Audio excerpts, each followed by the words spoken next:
I want to share something with you that you're probably not aware of that may have been causing all sorts of problems when it comes to successfully quitting drinking. I'm Simon Chapple, the Quit Alcohol Coach. I'm here to help you master sobriety and change your life. And today we're looking at associations and how we form associations that can be really, really harmful when it comes to stopping drinking.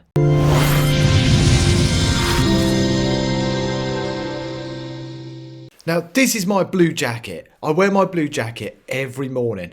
I go for a walk pretty much every single morning. I get up, I get showered, and I'm out of the door. It really helps me feel grounded and in the moment. I always concentrate on that very moment rather than spending time in my mind in the future or in the past. It's a great way just to settle into the day, and it really, really helps me, and I'd encourage you to do it. So I usually wear this blue coat, and I wore this coat this morning on my walk, and it was kind of rainy and dark this morning, and I decided to walk through the local nature reserve. And while I was walking through the reserve, there was a lady coming towards me with a dog. She kind of came round the corner as I was walking towards her, and we were quite close when we first saw each other. Immediately, her dog got excited and it started motioning towards me. It was really happy to see me, even though I didn't know this dog. It was a kind of medium-sized black and white dog. I'm not a huge fan of dogs because I got jumped on by a dog when I was a kid, and it's always made me afraid of them. But actually, I wasn't really afraid of this dog. It seemed friendly and it seemed to like me, so I was quite happy with this particular dog.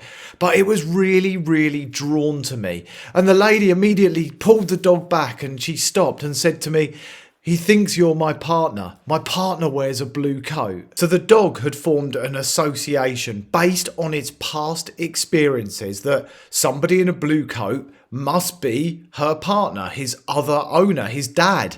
But obviously I wasn't his dad, and his owner needed to put the dog straight or he would never learn. And the reason I'm sharing this story with you is because we do exactly the same thing. Based on the experiences we've had through our lives, we form beliefs and we form associations. And when it comes to alcohol, these can cause the strongest associations of all. I don't know about you, but I started drinking in my teenage years. Most of the people I work with, they tend to have done the same thing. And at that age, we're really impressionable. We're often ill-equipped to deal with our feelings. We're not emotionally intelligent.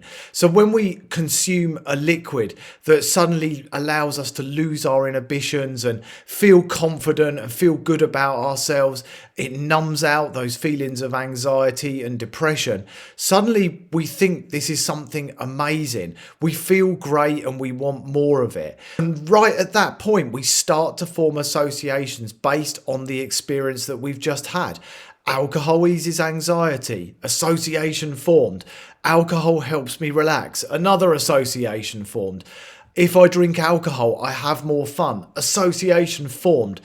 And we form these associations and we take them forward into our lives. They become absolute solid beliefs and we stand by them. We truly believe them. Because we believe it, it has to be true.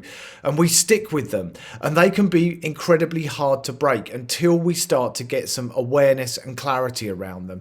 And as we go forward into life and we get older, we form even more associations. For example, I held an association that if I went to a hotel, I had to drink. If I went on holiday, I had to drink. Holidays and alcohol, they had a strong link together, a strong association.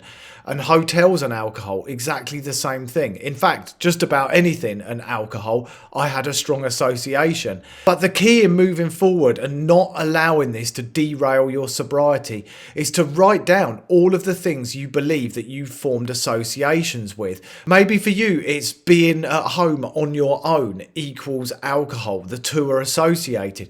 It could be sitting in a bath with bubbles and candles equals a glass of wine. It could be spending time with your friends means that you need to drink. Think about the associations that you formed, because that's the only way that you're going to break them.